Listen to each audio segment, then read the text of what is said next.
من صام رمضان ایمانا واحتسابا غفر له ما تقدم من ذنبه ومن قام رمضان ایمانا واحتسابا غفر له ما تقدم من ذنبه. تو سیام اور قیام جو ہے ان دونوں کا حق ادا ہو جاتا ہے. تو یہ ہے شہر رمضان الذی انزل فیہ القرآن ہدی للناس وبینات من الہدی والفرقان فمن شہد منکم الشہر فلیصم ومن کان مریضا او علی سفر فعدۃ من ایام اخر یرید اللہ بکم اليسر ولا یرید بکم العسر وَلِتُكْمِلُوا الْعِدَّةَ وَلِتُكَبِّرُوا اللَّهَ عَلَى مَا هَدَاكُمْ وَلَعَلَّكُمْ تَشْكُرُونَ. اب جو آخری لفظ ہے لَعَلَّكُمْ تَشْكُرُونَ، اب اس کی وضاحت سمجھیں. اور رمضان کے یہ دو پروگرام جب پیرلل ہو جائیں گے، جب دونوں کی پابندی کی جائے گی تو اس کا حاصل کیا ہے؟ اس بات کو سمجھنے کے لیے سب سے پہلے آپ اس کو سمجھیے کہ جسے ہم خود ہی کہہ رہے تھے، جسے ہم سیلف کہہ رہے تھے، اپنی انا کو مضبوط کرنا، سیلف کنٹرول، ایگو جو ہے وہ پوری طرح قابو یافتہ ہو اڈ اور لیبیڈو پر، اصل میں اس سے مراد کیا ہے؟ اس پر میں نے تفصیل سے بحث کی ہے عظمت صوم نامی اپنے کتابچے میں. ویسے یہ ہے کہ وہ مشکل ہے، ذرا فلسفیانہ اس کا انداز ہے، لیکن یہ ہے کہ وہی باتیں آسان الفاظ میں جو دوسرا کتابچہ ہے عظمت صیام و قیام رمضان مبارک، وہ آسان ہے. اگرچہ یہ دونوں بہت ہی محدود تعداد میں ہمارے پاس ہیں، لیکن یہ کہ میں نے ذکر کر دیا، جو حضرات لینا چاہیں وہ لے لیں. لیکن یہ ہے کہ اس میں اصل پس منظر کیا ہے؟ دیکھیے، ہمارا جو وجود ہے انسان کا، یہ کمپوزٹ ہے، مرکب ہے. ہمارے دو وجود ہیں جو جوڑ دیے گئے. کیسے جوڑ دیے گئے ہم نہیں جانتے، لیکن ہے دو وجود. ایک وجود حیوانی ہے، میں نے عرض کیا تھا پہلے ہی، ہر انسان ایک حیوان بھی ہے مکمل، سارے حیوانی تقاضے ہمارے اندر بھی ہیں. لیکن حیوان اور انسان میں بنیادی فرق یہ ہے کہ انسان کا جو اصل وجود ہے وہ روحانی ہے. اس روحانی وجود کی وجہ سے انسان کا وہ مقام ہوا کہ تمام فرشتوں کو اس کو سجدہ کرنے کا حکم دیا گیا. فَإِذَا سَوَّيْتُهُ وَنَفَخْتُ فِيهِ مِن رُوحِي فَقَعُوا لَهُ سَاجِدِينَ. فرشتوں سے کہہ دیا گیا تھا کہ میں ایک بشر پیدا کرنے والا ہوں مٹی سے. جب میں اسے پیدا کر لوں اور اس کی ناک پلک سنوار دوں، دو پلک درست کر دوں، تو پھر اس کے سامنے اور اس میں اپنی روح میں سے پھونک دوں تو گر پڑنا اس کے سامنے سجدے. حیوان انسان اور انسان روحانی، یہ دونوں مل کر اب آدم بنے ہیں. نمبر دو، اس حیوان انسان کا وجود زمین سے ہے، مٹی سے پیدا کی، مٹی سے، گارے سے، طین لازب سے، چپچکانے والے گارے سے، وہ جس میں کہ بدبو پیدا ہو جائے، یہ ساری باتیں کہی گئی ہیں. اور سائنس بھی کہتی ہے مٹی سے پیدا ہوئے. کیسے پیدا ہوئے اس میں اختلاف ہے، لیکن یہ کہ ہے مٹی ہماری اوریجن، قرآن بھی کہتا ہے اور سائنس بھی کہتی ہے. اور ہمارے وجود کو جب وہ تھک جائے، مزمحل ہو جائے، اس کی انرجی کم ہو جائے، تو اس کے لیے جو غذا ہے، جو تقویت ہے، وہ بھی ساری زمین سے آ رہی ہے. آپ نے پھل کھائے، آپ نے گندم کھائی، آپ نے چاول کہاں سے آ رہے؟ اچھا، بکری کا گوشت کھایا تو بکری کا گوشت کس چیز سے بنا ہے؟ اس نے گھاس کھائی ہے، اس نے پتے کھائے ہیں، وہیں سے تو بنا ہے. الٹیمیٹ سورس آپ کے وجود حیوانی کے لیے جو آ رہی ہے وہ زمین ہے. وجود روحانی کو بھی تقویت کی ضرورت ہے، وہ بھی مزمحل ہوتی ہے، کمزور ہو جاتی ہے. خاص طور پر جبکہ وجود حیوانی کا اس پر غلبہ ہو جائے، تب تو یوں سمجھیے کہ وہ بالکل بے ہوش ہو کر موت کے قریب پہنچ جاتی ہے. اس کی تقویت، اس کی غذا وہیں سے آئی ہے جہاں سے روح آئی ہے. وہ کلام ربانی ہے، روح ربانی. نفخت فیہ من روحی، من روحی، من روحی، میں پھونک دوں اس میں اپنی روح میں سے. روح کا تعلق ذات باری تعالیٰ کے ساتھ ہے. اسی طرح کلام ربانی کہاں سے آیا ہے؟ اللہ تعالیٰ کے پاس سے. یہ اس کی تقویت کا ذریعہ ہے. اب عام حالات میں کیا ہوتا ہے؟ ہمارا یہ وجود حیوانی چھایا ہوا ہے ہمارے وجود کے اوپر، بیچاری روح جو ہے دبی رہتی ہے، پسی رہتی ہے. اگر خدا نے خواستہ ہم گناہ گار بھی ہیں، گناہ پر گناہ کا ارتکاب کر رہے ہیں، تو وہ روح جو ہے وہ قلب کے آئینے شیشے کے اندر ہے. فیہا مصباح، المصباح فی زجاجہ، الزجاجہ تو کانہا کوکب دری. قلب جو ہے ایک شیشے کے مانند ہے جس کے اندر روح کا چراغ جل رہا ہے. اب اگر یہ اوپر جو شیشہ ہے اس پر دھواں آ گیا، لالٹین کی چمنی پر دھواں آ گیا تو اب روشنی باہر تو نہیں آئے گی۔ اگر انسان گناہ کرتا ہے تو قلب پر رین زنگ آ جاتا ہے، یا حضور نے فرمایا ایک داغ لگ جاتا ہے، اور گناہ کرتا ہے اور داغ لگتا ہے، اور گناہ کرتا ہے اور داغ، یہاں تک کہ بالآخر پورا قلب سیاہ ہو جاتا ہے۔ اب وہ روح اندر بند ہو گئی، وہ دفن ہو گئی۔ اس کے لیے اب ضروری ہے کہ اب ایک پروگرام ایسا دیا جائے جو ریورس ہو جائے۔ دن میں روزہ رکھواؤ تاکہ وہ جو اینیمل انسٹنکٹس ہے وہ دبے، تو جب یہ وزن جو ہے اس کے اوپر کم ہوگا تو کچھ سائی آف ریلیف اسے ملے گی۔ جیسے بے ہوش آدمی پڑا ہے، اسے کوئی ہلکا سا ہوش آ رہا ہے، آپ نے پانی کے کچھ چھینٹے دیے، اس کے بعد آپ نے رات کو کھڑے ہو کر قرآن کے انوار کو اتارا، بارش برس رہی ہے روح انسانی کے اوپر، قلب روحانی، قلب انسانی کے اوپر، جس میں کہ وہ روح جو ہے وہ دفن ہے، وہ زندہ ہوگی اثر نو، ہوش میں آئے گی، اور ہوش میں آئے گی تو دو کام ہوں گے۔ ایک تو اسے قرآن کی عظمت کا احساس ہوگا، یہ قرآن میری حیات تازہ کا ذریعہ بنا ہے، میں دب گئی تھی، میں پس گئی تھی، میں بے ہوش تھی، میں نیم مردہ تھی، اس قرآن کی بارش نے، یہ ترشح جو ہوا ہے مجھ پر، اس نے مجھے حیات تازہ عطا فرمائی۔ یہ جو قدر کا احساس ہوگا قرآن کا، لعلکم تشکرون، تاکہ تم قرآن کی عظمت سے واقف ہو۔ ایک انسان بھوک کی وجہ سے اس کا شوگر لیول اتنا گر گیا کہ بے ہوش پڑا ہوا، اب ظاہر بات ہے کہ آپ اسے کچھ پانی کے چھینٹے دیں گے تو کچھ ہوش میں آئے گا، پھر غذا دیں گے تو اب وہ پوری توانائی پر آئے گا، تو معلوم ہوگا اسے اس غذا کی کیا قدر و قیمت ہے۔ اگر آپ کو بھوک ہی نہیں لگتی تو غذا بے معنی شے ہے، پیاس ہی نہ لگے تو آپ کو کیا معلوم کہ اس پانی کے اندر کتنی بڑی عظمت ہے، یہ میرے لیے کتنا بڑا انعام و احسان ہے اللہ کا۔ وہ تو پیاس پر، جان پر بنی ہوئی ہو، اور پیاس اس وقت آپ کو ایک گھونٹ پانی کوئی دے دے تو آپ کو معلوم ہوگا دنیا و مافیہ سے بڑھ کر ہے یہ ایک گھونٹ پانی جو مجھے ملا ہے۔ اسی طرح جب روح دبی ہوئی تھی حیوانی وجود کے بوجھ تلے، جبکہ وہ نیم خابیدہ یا نیم بے ہوش یا بالکل بے ہوش تھی، وہ دن میں تو روزہ رکھ کر اس پر سے حیوانی وجود کا وزن کم کیا گیا، اسے ایک ریلیف ملی۔ رات کو قرآن مجید کے انوار و برکات اس میں جذب کیے گئے تو اس کو پوری توانائی حاصل ہوئی۔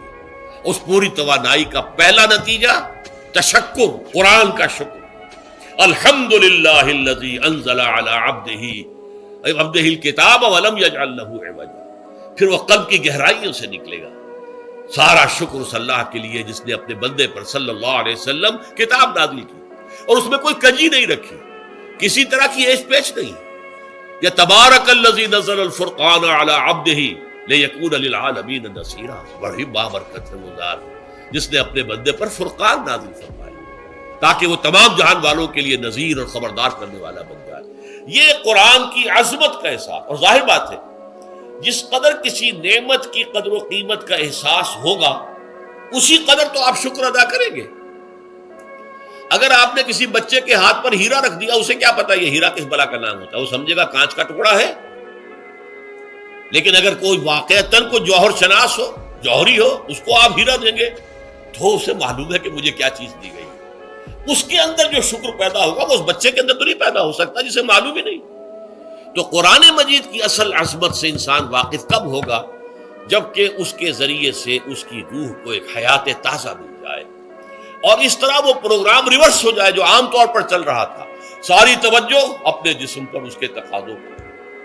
جسم میں تھوڑی سی پھنسی نکل آئی ہے، بھاگ رہے، دوڑ رہے ہیں اس کے علاج کے لیے۔ کوئی اور مرض لاحق ہو گیا، بھاگ رہے ہیں، دوڑ رہے ہیں اس کے علاج کے لیے، بڑی بڑی فیسیں بھی دے رہے ہیں۔ ساری جسم کی پرواہ ہے، روزانہ نہا رہے ہیں اور اچھے سے اچھا صابن لا کر نہا رہے ہیں، وہ جسم کی پرواہ ہے نا، اس کی دیکھ بھال ہے، روح کی طرف توجہ ہی نہیں۔ یہ ہے وہ بات جو کہی گئی ہے سورہ حشر میں، اور جسے علامہ اقبال نے پھر اپنے فلسفہ خودی کی اساس اور سورس قرار دیا، وَلَا تَكُونُوا كَالَّذِينَ نَسُوا اللَّهَ فَأَنسَاهُمْ أَنفُسَهُمْ أُولَٰئِكَ هُمُ الْفَاسِقُونَ۔ دیکھو اے مسلمانوں، ان لوگوں کے مانند نہ ہو جانا جنہوں نے اللہ کو بھلا دیا تو اللہ نے انہیں اپنے آپ سے غافل کر دیا، اور یہی لوگ فاسق و فاجر ہیں۔ یہ سوال پیدا ہوتا ہے کہ انسان اپنے آپ سے کہاں غافل ہوتا ہے؟ کیا اپنے وجود حیوانی سے غافل ہوتا؟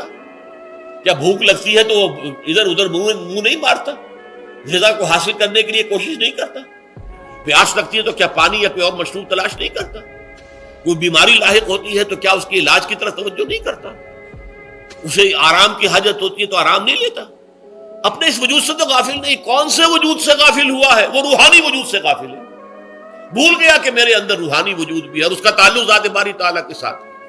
اس نے سمجھا کہ میں بس حیوان ہوں، نرا حیوان ہوں، اپنے اس وجود کی اصل حقیقت ہی سے بے خبر، غافل.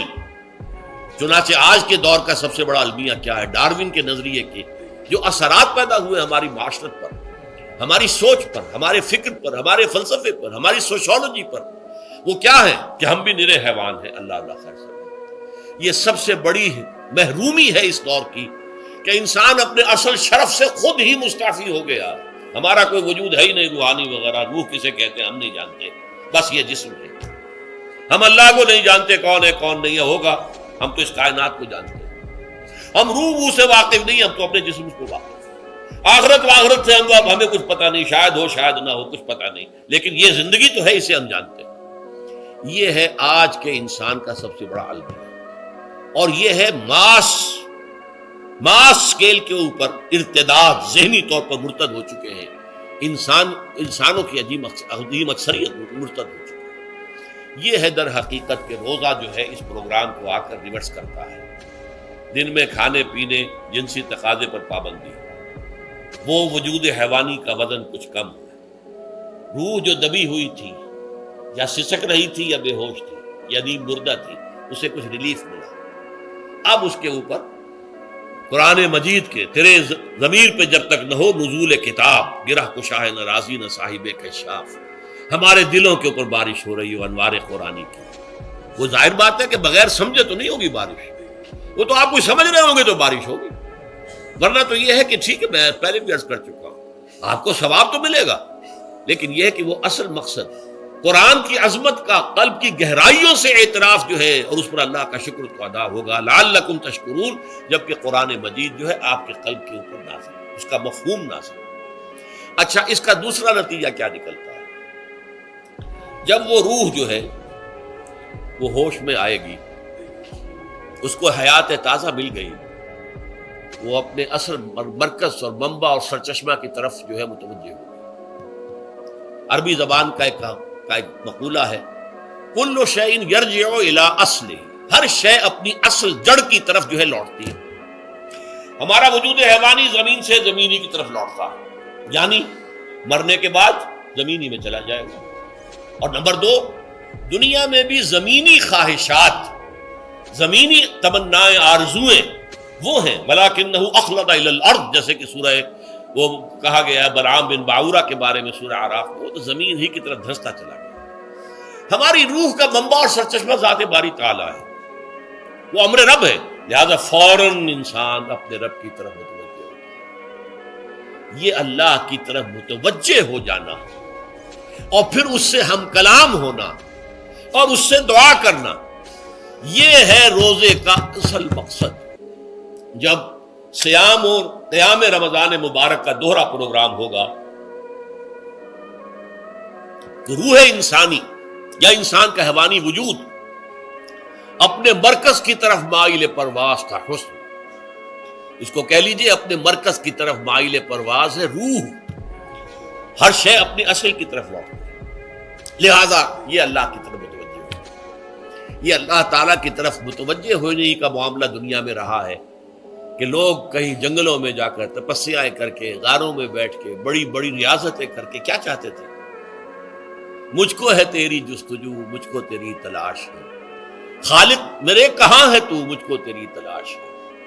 میں نے یہ نظم جو ہے تقریباً 6 سال جو ہے ہر روز صبح، ہمارا جو ہائی اسکول تھا اس میں جو صبح پریئر ہوتی تھی، لوگ سب جمع ہوتے تھے، پورا اسکول جو ہے اس کے ہمارے طلبا، تو یہ نظم جو ہے پڑھی جاتی تھی.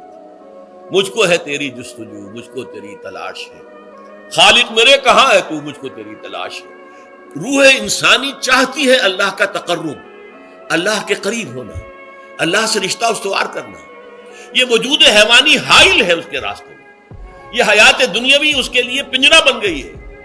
اس روح کے لیے یہ ایک در حقیقت ایک قید خانہ ہے. جیسے کہ حضور نے فرمایا کہ دنیا سجن المومن و جنت الکافر، مومن کے حق میں یہ دنیا قید خانہ ہے، اس کی روح جو ہے یہاں آ کر اس جسد حیوانی کے اندر جو ہے وہ دفن ہو گئی ہے، قید خانہ ہے، اس پنجرے میں بند ہو گئی۔ لیکن وہ کافر کے لیے یہی باغ و بہار ہے، یہیں پر عیش کرنے ہیں، یہیں پر مزے لوٹنے ہیں۔ تو اس سے در حقیقت ریلیف ملتا ہے تو انسان متوجہ ہوتا ہے اللہ کی طرف اور دعا کرتا ہے اللہ سے ہم کلام ہو۔